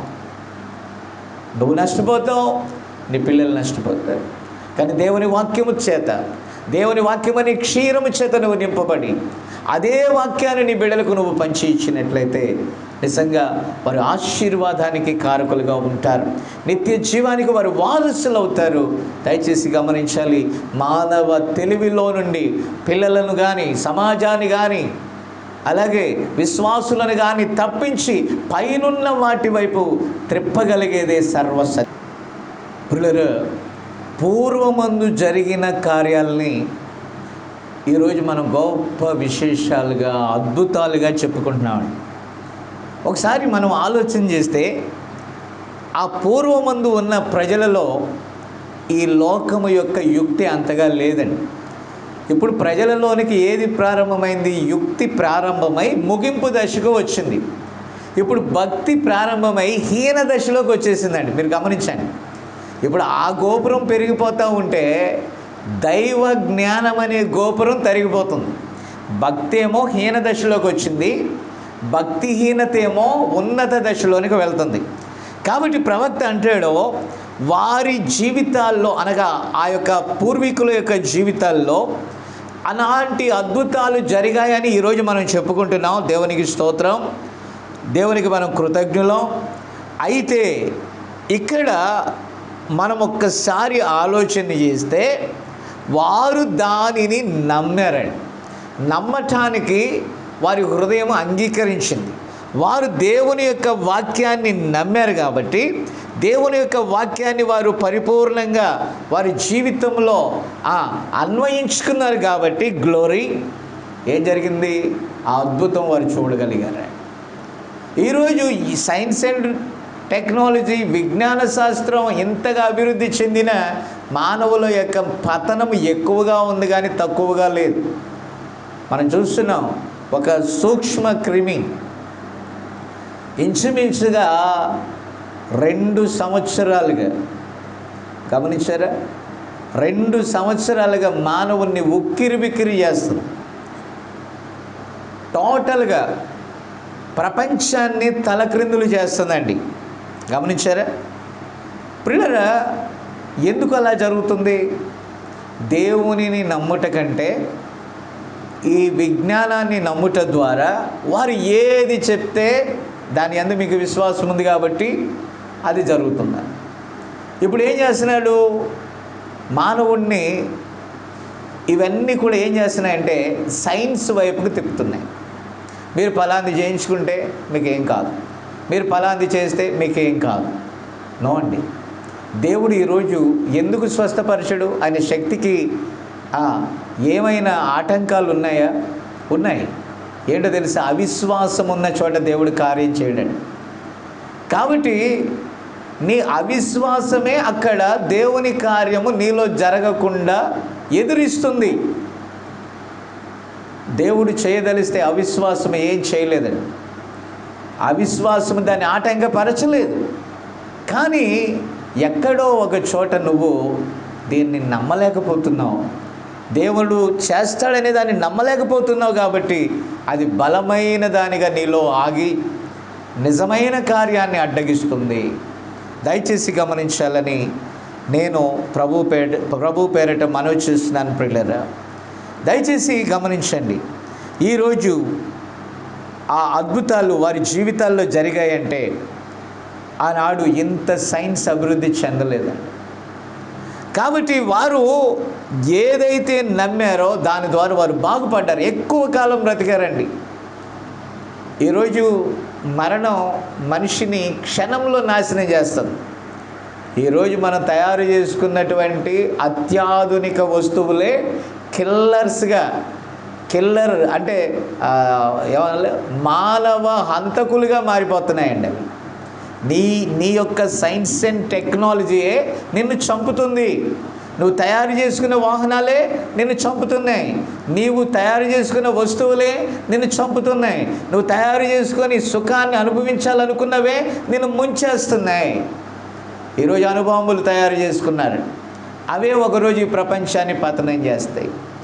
ఈరోజు కొన్ని రకాలైనటువంటి విజ్ఞాన సంబంధమైన ఈ యొక్క ఆ మెటీరియల్స్ లేకపోతే ఆ వస్తు సముదాయం, దానికి నువ్వు అలవాటు పడ్డావు. అదే నిన్ను, నీ ఆయుర్దాయాన్ని, నీ యొక్క జీవితాన్ని ఏం చేస్తుంది? సంకుచితంగా మార్చేస్తుంది. నీ జీవిత ప్రమాణాన్ని తగ్గించేస్తుంది, నీ లైఫ్ టైంని తగ్గించేస్తుంది. దయచేసి గమనించాలని ప్రభు పేరట నేను మనవి చేస్తున్నాను ప్రియులారా. కాబట్టి చూడండి, ప్రవక్త మోషే గురించి మాట్లాడుతున్నాడు. అక్కడ మనం చూస్తే ఈ మోషే ఆ మండుచున్న పొద దగ్గరికి వెళ్ళాడు. అక్కడ మంట మండుచున్నది, అగ్ని రగులుతుంది, బట్ పొద కాలిపోలేదు. కాబట్టి అక్కడ ప్రభు అన్నాడు, నీ చెప్పులు విడువము, నీవు అక్కడ దీనుడిగా ఉండు, నీవు ఈ రీతిగా ఉండు అని ప్రభు చెప్తే అతడు లోబడ్డాడు. ఈరోజు మనమైతే ఏం చేస్తామో తెలుసా? ప్రవక్త అంటున్నాడు, అక్కడ మోషే దేవుడు చెప్పిన ప్రతిదాన్ని నమ్మాడు అండ్ విన్నాడు. అక్కడ మనము ఈ రోజుల్లో ఆలోచన చేస్తే ప్రవక్త అంటున్నాడు, మనం అంటామంట దానిని చూస్తేనే కానీ, సైన్స్ ద్వారా నిరూపిస్తేనే కానీ. గమనించారా? కాబట్టి మేము నమ్మలేము. ఎంత బాధాకరమైన విషయం అండి ఇది, ఎంత బాధాకరమైన విషయం. ఈరోజు ప్రజలు దేనికి అలసిపోవట్లేదు, కానీ బోధకుడు కొంచెం ఎక్కువసేపు కనుక ప్రసంగిస్తే ఇమ్మీడియట్లీ అలసట, సనుగుడు, విరక్తి, విసుగు ఎందుకు వచ్చినాయి తెలుసా? నీ అంతము ప్రారంభమైంది. నువ్వు వినవలసిన దాన్ని ఏం చేస్తున్నావు? తక్కువగా వింటున్నావు. వినకూడని దాన్ని ఏం చేస్తున్నావు? ఎక్కువగా వింటున్నావు. చూడకూడని దాన్ని ఎక్కువగా చూస్తున్నావు. చూడవలసిన దాన్ని తక్కువగా అంచనా వేస్తున్నావు. కాబట్టి ప్రియులరా, ఇక్కడ మనం గమనించినట్లయితే అక్కడ తమ చెప్పులు, అక్కడ మోషే తండ్రి, నీ చెప్పులు విడువు, నీ స్వంత తెలివితేటలు ప్రక్కన పెట్టుకో. కాబట్టి ఇక్కడ మనం గమనిస్తే మన తెలివితేటలు. నో, అవసరం లేదు. నీ హృదయాన్ని తెరువు. నీ హృదయంలో నుండి దేవుని కార్యాలు చూడు. ప్రభు అన్నాడు, పునరుద్ధానమును జీవమును నేనే. ఆమెన్. కాబట్టి ఈరోజు మానవుల సంబంధమైనటువంటి ఉజ్జీవాలు చూడండి, ఉజ్జీవాలు ఎక్కువైపోయాయి. ఆ ఉజ్జీవాలన్నీ కూడా ఎంతసేపులో ప్రారంభమవుతున్నాయి, అంతసేపులో ముగిసిపోతున్నాయండి. కాబట్టి ప్రియులారా, ఇక్కడ మనం దయచేసి గమనించినట్లయితే దేవునికి కావలసినది మానవ తెలివితేటలతో పని కాదు. దేవునికి కావలసినది నీ చిన్న హృదయం దేవునికి కావాలండి. ఆ చిన్న హృదయంలో నుండే దేవుడు నీతో మాట్లాడాలని, దేవుడు నిన్ను నడిపించాలని కోరుచున్నాడు. ఇక్కడ మోషే దేవుని యొక్క కార్యాన్ని నమ్మాడు కనుక మోషే ద్వారా దేవుడు గొప్ప కార్యాలు చేశాడు. నా ప్రియమైన దేవుని బిడ్డలారా, ఈరోజు మనం నమ్మలేకపోతున్నామే కనుక, నమ్మలేని స్థితిలో ఉన్నారు కనుక ఈరోజు ఏం జరుగుతుంది? దెయ్యము నిన్ను ఓడిస్తూ ఉంది, అవిశ్వాసం నిన్ను ఓడిస్తూ ఉంది. నువ్వు ఏ కార్యాలు నువ్వు చేయలేవు, ఏ కార్యాలు చేయటానికి నీకు ధైర్యం చాలదు. కారణం ఏంటంటే, చూసారా, ఈరోజు దైవిక స్వస్థతను ఎవరు నమ్మరు. మరి ఈ వైద్య శాస్త్రాన్ని అంతగా తలకు పట్టించుకున్నారు కనుక దేవుడు ఏదైనా కార్యాలు చేశారంటే దాన్ని ఎంతగా అవమానపరుస్తున్నారండి. ఆనాడు ఏదేను తోటలో చేసినట్టుగానే సాతానుడు ఈరోజు చేస్తూ ఉన్నాడు. దయచేసి గమనించాలి. కాబట్టి ఆ రోజు భక్తులు నమ్మారు కాబట్టి దేవుని యొద్ద నుండి పొందుకున్నారు. ఈరోజు నమ్మరు, కానీ దేవుని యొద్ద నుండి ఏమి పొందుకోలేమని వారికి తెలుసు కాబట్టి తెలివితేటలను నమ్ముకుంటున్నారు, స్వంత జ్ఞానాన్ని నమ్ముకుంటున్నారు. ఈరోజు బైబిల్ని ఒక అఫీషియల్గా, ఇంకా చెప్పాలంటే ఒక ప్రొఫెషనల్గా, ఇంకా చెప్పాలంటే జీవన ఆదాయముగా, ఇంకా చెప్పాలంటే ఉన్నతమైన బ్రతకటానికి ఏదో కూర్చొని 4 మాటలు చెప్పేసి ప్రజలను సమకూర్చుకొని వారి ద్వారా జీవించడానికి తప్ప వారిని నిత్య జీవంలోనికి నడిపించేవిగా ఉండటం లేదు అనేటటువంటిది సత్యం. కొన్ని సందర్భాల్లో ఆర్థికపరమైన ఇబ్బందులు వచ్చినప్పుడు, సమస్యలు వచ్చినప్పుడు అవన్నీ కూడా దేవుని మీద ఎక్కువగా ఆధారపడటానికి సహాయపడతాయండి. అలాగే కొన్ని బలహీనతలు వచ్చినప్పుడు, కొన్ని ఇబ్బందులు వచ్చినప్పుడు నిజమైన దేవుని పిల్లలు దేవుని మీద ఎక్కువగా ఆధారపడటానికి ఉపయోగపడతాయి. కానీ ఈరోజు మానవుడు ధనాన్ని ఎందుకు కోరుకుంటున్నాడు, ఆస్తి ఐశ్వర్యాలను ఎందుకు కోరుకుంటున్నాడు? దేవునితో పని లేకుండా తనకు తానే హ్యాపీగా జీవించడానికి మార్గాలు సరళం చేసుకుంటున్నాడు. అందుకని ఈ అబద్ధ సేవకులు, తప్పుడు బోధకులు తయారయ్యారు, గుట్టలుగా తయారయ్యారు. వారు గ్రామ స్థాయి నుండి, పట్టణ స్థాయి నుండి, జాతీయ స్థాయి నుండి అంతర్జాతీయ స్థానానికి, అత్యధికంగా వర్ధిల్లే స్థానానికి సాతానుగాడు ఈడ్చుకొని వెళ్ళిపోయాడండి. మీరు గమనించారా? వాళ్ళ మాటలు చూసారా? ప్రజల్ని ఎంత అట్రాక్ట్ చేస్తాయో. చాలామంది అంటారు, అయ్యా ఈ ప్రసంగాలు కొంచెం ఇబ్బంది పెడుతున్నాయని. ఆ రోజుల్లో మన ప్రవక్తను అడిగారు, చాలామంది అడిగారు. ఏమడిగారంటే, అయ్యా మీ ప్రసంగం చాలా తప్పులు తడకగా ఉంది అని. కొన్ని తప్పులు చూసామనంటే ప్రవక్త అన్నాడు, కొన్ని కాదు చాలా కనబడతాయిలే నీకు అన్నాడు. కారణం ఏంటంటే వాస్తవము లోకానికి తప్పుగా కనబడుతుంది, అబద్ధము లోకానికి ఇంపుగా కనబడుతుంది.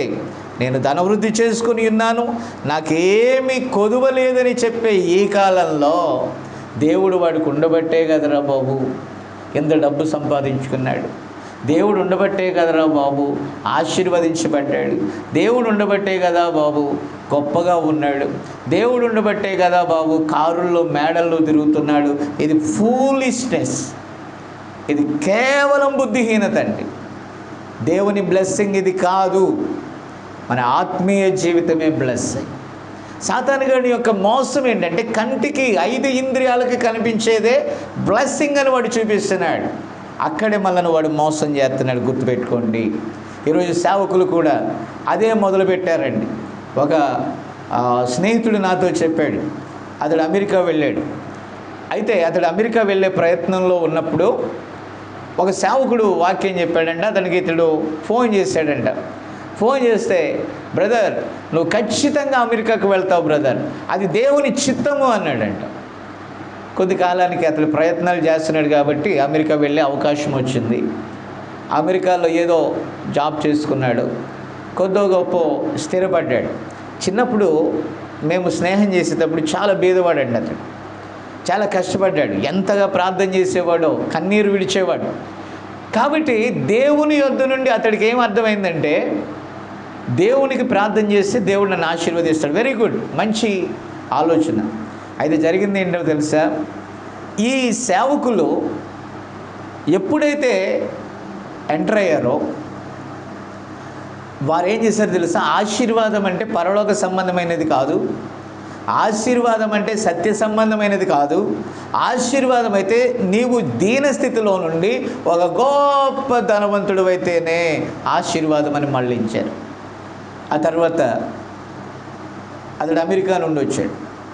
వచ్చిన తర్వాత నాకైతే ఎవరు గొప్ప ఎవరు తక్కువ అనేది లేదు, అందరి స్నేహితులు నాకు ఇష్టమే, బీదవాడు ఇష్టమే. స్నేహం అంటే దైవ సంబంధమైన స్నేహము నాకు ఎక్కువ ప్రామాణికం. ఈ లోక స్నేహం నాకు అంత ఇష్టం ఉండదు. అయినా కూడా కొందరు మిత్రులు ఉన్నారు, ఆ మిత్రుల ద్వారా మన స్నేహితుడు వచ్చాడు, చూద్దాం పదా అంటే నేను మాట్లాడటానికి వెళ్తే అతడు హగ్ చేసుకొని ఆ తర్వాత మాట్లాడుతున్నాడు. అదిగో నేను అక్కడ ఒక కాస్ట్లీ సైట్ కొన్నాను మిస్టర్ జాన్, అక్కడ ఫలానిది కొన్నాను, అమెరికాలో కూడా నేను ఫలానిది చేశాను, ఈ రీతిగా నాకు ఒక్కడే కొడుకు, నాకు ఇంకా సంతానం లేరు, కాబట్టి ఆ ఒక్కడికి ఈ భూలోకంలో ఏ కష్టం లేకుండా నేను సమకూరుస్తున్నానో, నేను ఎంత పేదరికం అనుభవించానో అంత ధనాన్ని నా లైఫ్ టైంలో సేకరించి నా బిడ్డకి ఇవ్వాలనేదే నా జీవిత ఆశయం అన్నాడండి. ఎంత సిగ్గుచేటు! మన జీవిత ఆశయం ఇదేనా? సాతానుగాడు కూడా ఏం చేస్తున్నాడండి, వాడు బ్లెస్ చేయట్లేదా? నీవు నాకు మ్రొక్కితే ఈ లోక రాజ్యాలన్నీ నీకు ఇస్తానని వాడు చెప్పలేదా? కాబట్టి దేవుని వాక్యం నుండి వైదొలిగినప్పుడు ఆ లోకము వారికి రమ్యమైనదిగా కనబడింది. సులువైన మోసం ఇక్కడే జరుగుతుంది. ఈ సేవకులు ఏం చేస్తున్నారు, వారు బుర్రకు పని చెప్పి తెలివితేటలు వాడుకొని ఇది నిజమైన ప్రొఫెసీగా లేకుంటే ప్రవచనంగా చెప్తూ నిజముగా దేవుని వాక్యాన్ని బోధించే వాళ్ళని హేళన చేస్తున్నారు. ఏమండి, ఆ రోజు బైబిల్ ఇలా చెప్తుంది, హెబ్రీ 13:8 ప్రకారం ఆయన నిన్న నేడు నిరంతరం ఆయన మారని దేవుడని కదా బైబిల్ చెప్తుంది. మరి ఇప్పుడు ఆయన మారినప్పుడు ఆది కాలము నుండి అంతము వరకు తన ప్రజలతో దేవుడు యథావిధిగా మాట్లాడతాడు, దాంట్లో ఎలాంటి మార్పులు లేవండి. ఆనాడు మేఘస్తంభము అగ్నిస్తంభము ఉంటే ఈరోజు ఎందుకు ఉండకూడదు? ఈరోజు దేవుడు తన వధువును తీసుకొని వెళ్ళేటప్పుడు మరలా ఆ సూచన దేవుడు ఇవ్వాలి. ఎందుకంటే మొదట ఆయన ఎలా చేశాడో కడవరిలో కూడా ఆయన అలాగే చేయాలండి. మొదట ఎలాంటి పతనం జరిగిందో కడవరిలో కూడా పతనం ఎలా జరుగుతుందో, మొదట ఎలాంటి దీవెన శక్తి ఉందో కడవరిలో కూడా అలాంటి స్థితిలోకి, అంటే ఆ పడిపోయిన పునాది తిరిగి కట్టబడాలి. దేవుడు తన ప్రవక్తను పంపి ఈ గొప్ప కార్యాలు చేస్తూ ఉంటే ఈ బుద్ధి లేని వారు, జ్ఞానం చెరుపుకున్న వారు ఏం చేస్తున్నారండి? జ్ఞానాన్ని ఎలా చెరుపుకున్నారు? తెలివితేటలతో చెరుపుకున్నారు వారు. ఇంకా వాళ్ళు అంటారు ఆ వండర్స్, ఈ వండర్స్, థండర్స్ అంటారు. No never. కాబట్టి నా ప్రియమైన దేవుని బిడ్డలారా, ఇక్కడ మానవ తెలివితేటలు ఎవరికి ఎక్కువగా తెలివి ముదురుతుందో వాడు గొప్ప లీడరు, సెలబ్రిటీ అవుతున్నాడండి. అందుకనే మరి అపోస్తులు అన్నారు, ఎవడైనను తీయని మాటల చేత మిమ్మల్ని మోసపరుచునేమో చూచుకోండి అన్నాడు. ఈరోజు మనం ఉన్నది ఉన్నట్లుగా బోధిస్తున్నాం. ఒక అవిశ్వాసిని విశ్వాస సంబంధమైన మార్గములోనికి తమ జీవితాన్ని ఆ మార్గములో ఎలాగూ మరి ఆ మార్గాన్ని కలిగి ఆ మార్గంలో ఎలాగో వారి జీవితాన్ని అభివృద్ధి చేసుకోవాలో లేఖనానుసారంగా మనం వివరిస్తున్నాం. ఆమేన్. అంతేగాని మనము బైబిల్ చెప్తుంది క్రీస్తుతో కూడా లేపబడిన ఎడల పైనున్న వాటిని వెతకమని బైబిల్ చెప్తుంటే వీళ్ళు ఏమనుకుంటున్నారు, నిజ సేవకులనేమో బుర్ర తక్కువ వాళ్ళు అనుకుంటున్నారు, వీళ్ళేమో పెద్ద జీనియస్ మైండ్ అనుకుంటున్నారండి. 4 ముక్కలు ఇంగ్లీష్ మాట్లాడితే చాలు, అతడు ఇంటర్నేషనల్ స్పీకరే. యాక్చువల్గా ఏ ఆత్మను వారు మార్చారు, లేకపోతే ఏ వ్యక్తిని సత్య మార్గంలోకి నడిపించారు? వారు కేవలం యూట్యూబ్ సేవకులే, కేవలం ఫేస్బుక్ సేవకులే. అయితే దీని ద్వారా ప్రజలకు వలవేసి వారి చేత పిలువబడి ఏదో కథాకాలక్షేపాలు బోధించి చివరికి వారి ద్వారా సర్వసమృద్ధిని పొందుకొని వారి సామ్రాజ్యాలను విస్తరింపజేసుకుంటున్నారు. దాన్ని కూలదోయటానికే నా ప్రభు తిరిగి వస్తున్నాడు. ఆయన ఆ యొక్క మరి బాబిల్ అనగా తారుమారు, ఈరోజు ప్రపంచం తారుమారుగా ఉంది. దయచేసి గమనించాలని నేను మనవి చేస్తున్నాను పిల్లరా. ఇక్కడ ప్రవక్త మాట్లాడుతున్నాడు. రోమా 4:17-22 చూస్తే ఇక్కడ అబ్రహాము శారాలను గురించి లేని వాటిని ఉన్నట్టుగా పిలిచి దేవుడు. ఇక్కడ అబ్రహామునకు 75 సంవత్సరాలు, శారాకి 65 సంవత్సరాలు. వారు మలిదశలో ఉన్నారండి. అంటే ప్రొద్దు గుంకే టైం కాదు, ప్రొద్దు పొడిచే టైం కాదు, ప్రొద్దు గుంకే టైంలో వాళ్ళు ఉన్నారు. వారి శరీరం అంతా కూడా మృతతుల్యమయ్యేటటువంటి స్థానంలో ఉన్నప్పుడు దేవుడు మాట్లాడాడు, మీకు బిడ్డనిస్తానన్నాడు. అయితే ఈ సైన్స్ దానికి పూర్తి ఆటంకం. ఎందుకని శరీర ధర్మము ప్రకారము ఒకవేళ దేవుడు వీరికి చెప్పిన ఈ సైన్స్ ప్రకారం అది ఇంపాసిబుల్, సాధ్యం కాదు అని వారు కొట్టిపడేస్తున్నారు. అయితే ఈరోజు అబ్రహామునకు పిల్లలు లేరా? అయితే ఈ ముసలి దంపతులు ప్రవక్త వివరిస్తున్నాడు. కొన్ని ఆ యొక్క ఉదాహరణ చెప్తున్నాడు. వారు కొన్ని వస్త్రాలను సిద్ధపరుచుకుంటే వారు వచ్చి అడగవచ్చు, మీకు ఇవి ఎందుకని? మాకు దేవుడు బిడ్డనిస్తాను, మీక లేకపోతే మీ మనవాళ్ళక? లేదు మాకే. ఈ వయసులో మీకు బిడ్డలు కలుగుతారా? ఎస్, దేవుడు చెప్పాడు. కాబట్టి ఇది ఎలా ఉంటుంది లోకానికి? చాలా ఆశ్చర్యంగా ఉంటుంది. అయితే వీరికి ఆశ్చర్యం లేదు. వీరు దేవుని మాట చేత వాళ్ళు ఏమవుతారంటే ట్రాన్స్ఫార్మ్ అవుతున్నారండి, రూపాంతరపరచబడుతున్నారు. ఈరోజు దేవుని రాకడను మనం నమ్ముతున్నాం, దేవుని యొక్క రాకడలో కొనిపోబడతామని మనం నమ్ముచున్నాం. మనము కనురెప్ప పాటులో రూపాంతరం చెందుతాం. రూపాంతరం చెందాలంటే ఆ వాక్యాన్ని మనం నమ్మాలండి. ఇక్కడ అబ్రహాము శారాలు నమ్మారు కనుక దేవుడు వారి జీవితంలో ఆ గొప్ప కార్యాన్ని చూచేటట్లుగా, వారి భౌతిక నేత్రాలకు కూడా అది కనబడేటట్టుగా దేవుడు చేశాడు. విశ్వాసం అనేది నిరీక్షింపబడు వాటి యొక్క నిజ స్వరూపము అదృశ్యమైనది ఉన్నది అనుటకు రుజువై ఉన్నది. ఈ నోవాహు దినాలు బహు భయంకరమైనవి. లోకంలో చెత్త చెదారాన్ని నమ్మేటట్టుగా చేస్తాయి, కానీ నోవాహు వర్తమానాన్ని నమ్మకుండా చేశాయండి. అందుకే వారు ఏ జల ప్రళయములో లోకాన్ని దేవుడు నాశనం చేస్తానన్నాడో అదే జలప్రళయంలో అవిశ్వాసులు మునిగిపోయారు. దయచేసి గమనించాలి, అవిశ్వాసులు మునిగిపోయారు. బట్ విశ్వాసులు ఆ 8 మంది ఏ వాడను వారు నమ్ముకున్నారో, ఏ వర్తమానాన్ని వారు ప్రకటించారో, దేని ప్రకారం వారు సిద్ధపడ్డారో అది వారిని తేలజేసిందండి. మృతులలో నుండి ప్రత్యేకపరిచింది, వారిని సపరేట్ చేసింది. దేవునికి స్తోత్రం కలుగును గాక. కాబట్టి ప్రియులారా, ఈరోజు గొప్ప గొప్ప సేవకులు మన ప్రవక్త కాలంలో ఎందరో ఉన్నారు. బిల్లీ గ్రహం ఉన్నారు, ఓరల్ రాబర్ట్ గారు ఉన్నారు, ఇంకా గొప్ప గొప్ప సేవకులు ఆ కాలంలో పిలువబడ్డారు. అయితే వారు ఏం బోధించారు? వీరందరూ కూడా ఈ లోక సంబంధమైనటువంటి జ్ఞానము, ఈ లోక సంబంధమైన మార్పు కోసం నిజంగా వారు ప్రయత్నం చేసి ప్రజలను ఏ కాడికి ఎలాగోలాగా ఒప్పింప చేయాలని వారు తెలివితో ప్రయత్నం చేశారు అని ప్రవక్త చెప్పాడు. వారు కొన్ని వేల మందిని మార్చామని చెప్పుకుంటే అక్కడికి వెళ్ళి చూస్తే అక్కడ కొద్ది మంది కూడా లేరంట, ఒక స్వల్ప జనాంగం కూడా లేరంట. అప్పుడే వచ్చారు, అప్పుడే పోయారండి వాళ్ళు. తెలివితేటలతో వచ్చే మార్పు ఎక్కువ కాలం నిలబడదో. వాక్య ప్రకారము మారు మనస్సు పొందాలి. దేవుని స్తోత్రం.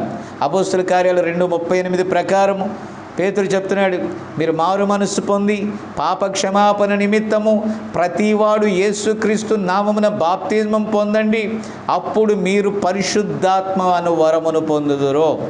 ఎలాగనగా ఈ వాగ్దానము మీకును మీ పిల్లలకును దూరస్తులందరికీ అనగా ప్రభువగు మన దేవుడు తన యొద్దకు పిలిచిన వారికి అందరికీ చెందును.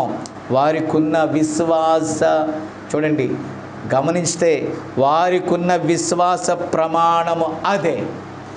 That's word, God's word. దేవుడు ఇలాగూ చెప్పాడు కనుక దాని ప్రకారమే వారు నడిచారు. వాక్యంలో లేనిది నీకు ఎంత మంచి సిద్ధాంతమైనా అది మరణమే. అర్థమైందా? కాబట్టి వాక్యానుసారం కానిది ఏదైనా కూడా రాంగ్. అనేక మతాలు భూమి మీద ఉన్నాయి, అనేక విశ్వాసాలు ఉన్నాయి. అలాగే కొందరు మరి ఆ యొక్క ముస్లిం సోదరుడు ప్రవక్త మాట్లాడుతున్నాడు. ఏమంటున్నాడంటే అక్కడ మహమ్మద్ తిరిగి లేస్తాడని. మీరు గమనించారా? ఆ తెల్లని గుర్రాన్ని అక్కడ కడతా ఉంటారండి, ఆ గుర్రాలు మారుస్తూ ఉంటారు. కాబట్టి కాపురాదారుని కూడా మారుస్తారు. కానీ ఇంతవరకు అక్కడ పునరుద్ధానం జరగల. అయితే మన ప్రభువు సమాధి తెరవబడి ఉంది. ఎవరు నమ్ముతున్నారు? ఈరోజు ప్రభువు లేచాడని ఎంతమంది నమ్ముతున్నారు? నిజంగా జరిగిన పునరుద్ధానమునేమో వారు నమ్మలేదు, కానీ పునరుద్ధానం జరుగుద్దని కొందరు నమ్ముతూ ఉన్నారు. అప్రియమైన దేవుని బిడ్డలారా, ఎక్కడో భయంకరమైన మోసం జరుగుతుంది. తెలివితేటల వైపు పరుగులు తీస్తున్నారు ప్రజలు. సత్యవాక్యాన్ని నమ్మటానికి వారికి ధైర్యం చాలట్లేదు. కాబట్టి బైబిల్ చెప్తుంది ప్రకటన గ్రంథంలో, మన ప్రభువు కూడా మరి ఆ తెల్లని గుర్రం మీద మరి వచ్చినట్లుగా మనం చూస్తూ ఉన్నాం. లేఖనంలో మనం చూస్తున్నాం. కాబట్టి ఇక్కడ గమనిస్తే అనుకరణ చూడండి. బైబిల్లో ఏదైతే ఉందో దాని ప్రకారం అనుకరించేవారు ప్రపంచంలో ఎక్కువైపోయారు. కాబట్టి ఈరోజు ప్రపంచమంతా కూడా ఒక శక్తి క్రిందికి రావాలనుకుంటున్నాయి. ప్రపంచంలో ఏది జ్ఞానం కలిగిందో, ఏది పవర్ఫుల్గా ఉందో ఆ దేశము చేత నడిపించబడాలి, ఆ మేధావుల చేత నడిపించబడాలి, వారి ద్వారా ఐక్యం కావాలనేదే ఈరోజు ప్రపంచము యొక్క కోరిక. దయచేసి గమనించారా పిల్లరా?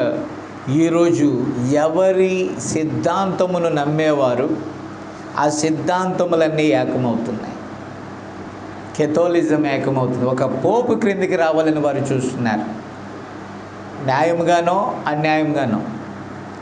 ఈ ప్రొటెస్టెంట్లు అనగా ఆ యెజబెల్గా పిలువబడుచున్న ఆర్సిఎం, దాని పిల్లలుగా పిలువబడుచున్న ప్రొటెస్టెంట్లు ఈరోజు ఒక ఆలోచన సభలో వారు ఈ భూమి మీద ఏకం కావాలని, ఒక పోపు యొక్క పరిపాలనలోనికి రావాలని ఈరోజు ప్రపంచము ఏకమవటానికి చూస్తూ ఉంది. కాబట్టి పిల్లరా, ఇక్కడ దయచేసి గమనించినట్లయితే ఈరోజు ఈ మానవులు ప్రపంచమంతా ఒక మతం కిందకి రావాలని, అందరూ ఏదో ఒకటి కలిసి స్థాపన చేయాలని, ఏదో ఒకటి చేయాలని ఒక గొప్ప ఆ పాత దెయ్యపు ఆలోచన సిద్ధాంతంలోనికి వారు వచ్చారు. కాబట్టి ఈరోజు ఈ సిద్ధాంతాలన్నీ ఫైట్ చేసి ముక్కలైపోయినవన్నీ కూడా మళ్ళీ ఫైట్ చేసుకొని చివరికి ఏకం అవటానికి వారు పరుగులు పెడుతున్నారు. ఎందుకంటే ఈ ప్రపంచంలోనికి వాని అధిపతి రావటానికి సిద్ధంగా ఉన్నాడు. కాబట్టి దేవుడు ఏమన్నాడు తెలుసా? ఈ బండ మీద నా సంఘాన్ని, అనగా ఈ ప్రత్యక్షత మీద కడతానన్నాడు. పాతాళ లోక ద్వారములు దాని ఎదుట నిలువనేరవు. చూసారా? కాబట్టి ఈరోజు మనకి కావలసినది వాక్య ప్రత్యక్షతే. కాబట్టి ఈరోజు దేవుని పిల్లలు పరిశుద్ధాత్మ క్రింద ఏకమవుతున్నారు. విశ్వాస సంబంధమైన సత్య వాక్యంతో ఏకమవుతున్నారు, ఆ రివల్యూషన్లో ఏకమవుతున్నారు. అలాగే మిగతా వారందరూ సిద్ధాంతాలన్నీ కూడా ఏకమవుతున్నాయి. చివరికి ప్రియులారా, మీరు గమనిస్తే ఆ స్వేచ్ఛను కోరుకున్న వారు, వాక్యానికి దూరమైపోయిన వారు ఎక్కడికి చేరాలనుకుంటున్నారో తెలుసా? ఒక ముద్ర క్రిందికి వారు రావాలనుకుంటున్నారండి. ఆ ముద్ర క్రిందికి వచ్చి వారు ఒకరోజు ఏకమవుతారని లేఖనం చెప్పినట్లుగానే వారందరూ ఏకాభిప్రాయం గలవారై, ఏక మనస్సు గలవారై, తమ యొక్క సిద్ధాంతాలను ఒకదానిలో ఒకటి కలుపుకుంటూ వారు కట్టలు కట్టబడుచు ఉన్నారు. ఈరోజు అది క్లియర్గా కనబడుతుంది. కారణం ఏంటంటే ఆస్తులు సంపాదించుకున్నారు, ఐశ్వర్యం సంపాదించుకున్నారు. ఈ భూమి మీద వారికి తిరుగులేని ఆస్తులు ఉన్నాయి, తిరుగులేని ఆ ప్రాపర్టీ ఉంది. ఇక వారికి కొదువ లేదు. కాబట్టి వారు ఏదైనా సరే చేయాలని, ఏదో ఒక గొప్ప కార్యాన్ని నిర్వర్తించాలని వారు విర్రవీగుతూ ఉన్నారండి. ఎందుకంటే అది కూడా లేఖనమే. ఎందుకు లేఖనం అంటే దేవుడు చెప్తున్నాడు వారందరూ కూడా ఏకమవుతారని. వారందరూ ఏకమై ఎక్కడికి వెళ్తారండి? దయచేసి గమనించారా? వారు ఒక ముద్ర క్రిందకు వెళ్తారు. ఈ సంఘ శాఖల యొక్క త్రిత్వ సిద్ధాంతపు ముద్ర, ఆ యొక్క 666 అనేటటువంటి ఆ మురుగపు ముద్ర క్రింద వీరు ఏకం అవటానికి చాలా తొందరపడతా ఉన్నారు. ప్రియమైన దేవుని బిడ్డలారా, ఇక్కడ మనం చూస్తే వీరు ఈరోజు దేవుడు శక్తిమంతుడంటే నమ్మలేరండి. ఈరోజు దేవుడు ఎంత తన వాక్యం ద్వారా గద్దించిన వారు నమ్మరు. లేఖనం ఇలా ఉందని బల్లగుద్ది చెప్పినా కాదు, గుండెను బ్రద్దలు చేసుకొని చెప్పినా కూడా వారు వినరు. వాళ్ళు ఏమంటారంటే, మా బిషప్ చెప్పిందే మేము వింటాం, మా సేవకుడు చెప్పిందే మేము వింటాం, మా సంస్థ చెప్పిందే మేము వింటాం, మా యొక్క లోకానుసారమైంది చెప్పిందే మేము వింటాం, ఆ లోక తెలివితేటలు చెప్పినవే మేము వింటామని అక్కడ వారు వాటికి ఫిక్స్ అయిపోయారండి. మీరు దయచేసి గమనించాలి. కాబట్టి ప్రియులారా, ఇక్కడ చాలామంది నమ్మలేకపోతున్నారు. మన ప్రవక్త కాలంలో ఒక సహోదరి అందంట, అయ్యా నీవు ఆ యేసుని గురించి ఎక్కువగా మాట్లాడుతున్నావు, ఆ లాజరును మరి లేపేటటువంటి సమయంలో మరియ మార్తల యొక్క గృహం దగ్గర ఆయన కూడా మనిషిలాగే ఏడ్చాడు కదా అని. అంటే వాళ్ళ ఉద్దేశం ఏంటండి? పెద్ద దేవుడు ఒక ఆయన ఉన్నాడు, చిన్న దేవుడు మనిషి అయి ఉన్నాడు, పరిశుద్ధాత్మ ఒక ఆత్మ అయి ఉన్నది. కాబట్టి ఆయన ఈయనతో చెప్తాడంట, ఈయన ఆయనతో చెప్తాడంట. ఏంటండి ఇది? పైన ఆకాశం అందే కానీ, క్రింద భూమి అందే కానీ, భూమి క్రింద ఉన్నవాటి అందే కానీ నేను తప్ప వేరొక దేవుడు మీకు ఉండకూడదని నేను చెప్పినప్పుడు ఇన్ని దేవుళ్ళని మనం ఎలా తయారు చేస్తాం? ఆయన ఒక్కడే. తండ్రిగా ఆయన ఉన్నాడు, కుమారునిగా ఆయన ఉన్నాడు, కుమారునిగా మనతో ఉన్నాడు, తండ్రిగా మన పైన ఉన్నాడు. ఈరోజు పరిశుద్ధాత్మగా ఆయన మనలో ఉన్నాడండి. కాబట్టి ఈరోజు ఏంటంటే యేసు క్రీస్తుని ఒక మనిషిగా చేయటమే సాతాను కుట్ర అండి. ఈరోజు వారు దేవునిగా మన యేసయ్యను నమ్మలేరు. అర్థమైందా? ఆయనలో హావభావాలు ఉన్నాయి, కన్నీరు ఉంది, మానవుల్లాగే ఉన్నాడు, ఖచ్చితంగా మరియకే పుట్టాడు, ఖచ్చితంగా ఇలాగే మనలాగే ఆయన పుట్టాడు, బైబిల్లో చెప్పినట్టుగా పరిశుద్ధాత్మ వలన ఎలా ఆయన అవుతాడు? ఇవన్నీ కూడా నేటి సందేహాలు, నేటివి కాదు, ఆది నుండి ఇది నిజమా అనేటటువంటి గొప్ప సందేహాలలో ప్రపంచం మునిగి ఉంది. దయచేసి గమనించాలి. ఈరోజు అదంతా ఓకే, ఆయన ఏడ్చింది ఓకే, 5 రొట్టెలు 2 చేపలు అద్భుతాలు ఎలా చేశాడు ఆయన దైవ కుమారుడిగా ఉన్నాడు. సరే, అది ప్రక్కన పెట్టు. చనిపోయి 4 రోజులైనటువంటి లాజరును బయటికి రమ్మని చెప్తే మరణం లోబడింది, సృష్టి లోబడింది, సమస్తం లోబడింది. ఇక్కడ ఆ చనిపోయిన లాజరు సజీవంగా బయటకు వచ్చాడు. ఈరోజు మనము నమ్మలేకపోతున్నామండి, దేవుని కార్యాలను విశ్వసించలేకపోతున్నాం. ఎందుకంటే మానవ సంబంధమైన నాయకత్వాలు మనలను దేవునికి దగ్గరగా దేవుని యొద్ద నుండి దూరం చేసేసాయి, దేవుని నమ్మకుండా చేసాయి. అక్కడ మనం ఇలా ఉండాలి, అలా ఉండాలి, అవన్నీ వాళ్ళ యొక్క విధానాలు రాసుకుంటున్నారు, వాళ్ళ యొక్క చర్చి పత్రాలు రాసుకుంటున్నారు. వారు ఇలా ఉండాలి, మన వాళ్ళ సిస్టాన్ని సొంతంగా తయారు చేసుకుంటున్నారు. నో నో నో బైబిల్ వాక్య సిస్టమ్ వేరు. కాబట్టి ఆ రోజు ఎల్లప్పుడూ కూడా యేసు ప్రభుని సాతాను సందేహించింది. ఈరోజు కూడా దేవుని వాక్యాన్ని లోకం సందేహించేటట్టుగా చేస్తుంది. ప్రజలు ఏది నమ్ముతారండి? వాళ్ళు 5 ఇంద్రియాలకు కనబడేదే నమ్ముతారు. లోక సంబంధమైన ఏదేదో ఆకర్షణలే నమ్ముతారు, కానీ దైవ కార్యాలు నమ్మరు. ఈరోజు అవిశ్వాసపు గుంపంతా కట్టలు కట్టబడతారు. విశ్వాసపు గుంపు అవిశ్వాసులలో నుండి వేరవుతుంది. వారు వాక్య ప్రత్యక్షత మీద ఉన్నారు, దాని ఎదుట పాతాళ లోక ద్వారములు నిలవలేవు. ఈరోజు రండి, వధువు వాక్య ప్రత్యక్షతలో ఐక్యమవుతుంది.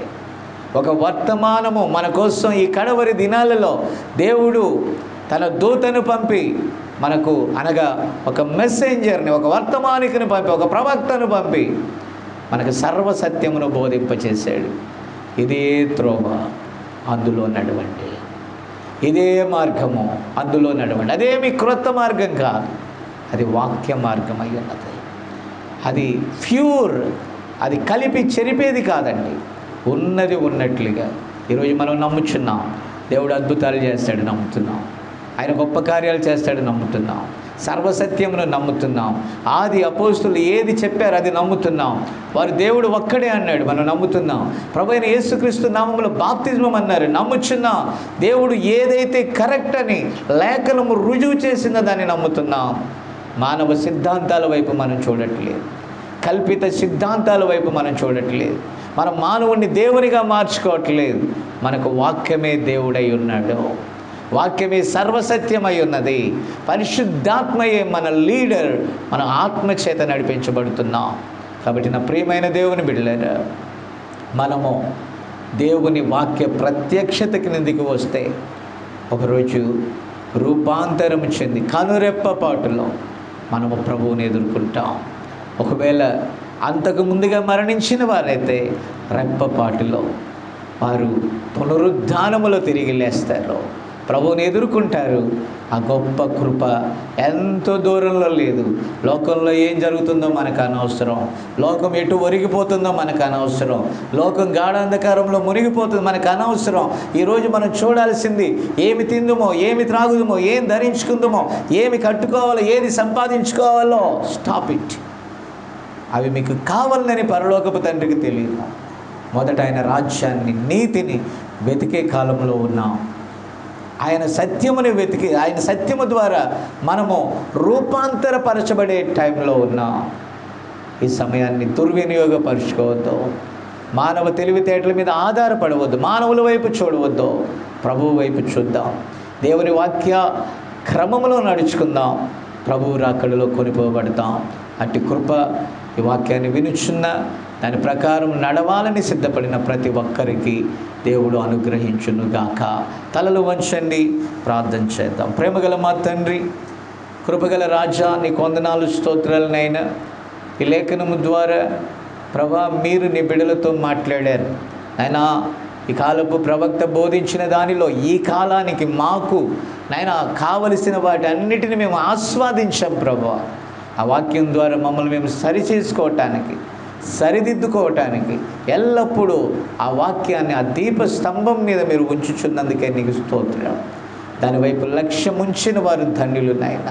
ప్రభా ఈ లేఖనము నాయన, ఈ వర్తమానం ఎవరైతే వింటున్నారో వారిని సర్వసత్యములోనికి నడిపించమని, ప్రభు ఈ ప్రయాసకు తగిన ప్రతిఫలము దయచేయమని, మహిమ ఘనత ప్రభావాలు నీకే ఆరోపిస్తూ యేసుక్రీస్తు నామమున అడుగుచు ప్రార్థించుచున్నాము. Amen, amen. God bless you. God bless you all.